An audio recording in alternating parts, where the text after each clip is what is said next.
В этом видеоуроке мы рассмотрим изменение положения фурнитуры.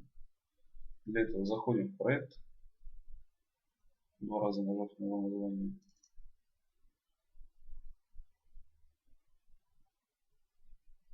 И смотрим на нашу перегородку. Допустим, мы хотим перенести боковой коннектор и сделать привязку не посередине кромки, а допустим 2000 мм от уровня пола.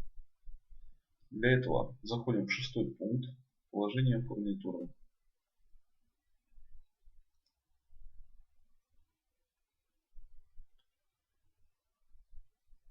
Далее на нашем виде перегородки щелкаем на ту позицию, которую хотим перенести. В данном случае это боковой коннектор. Нажимаем на него. Он обводится в красный кружок. Убедиться в этом можно в нижнем правом углу. Вот он, коннектор.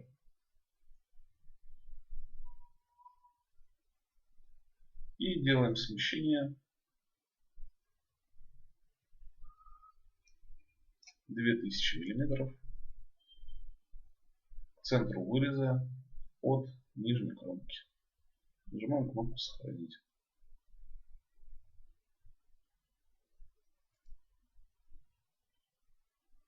Мы видим, что наш коннектор перенесся на то расстояние, которое мы хотим.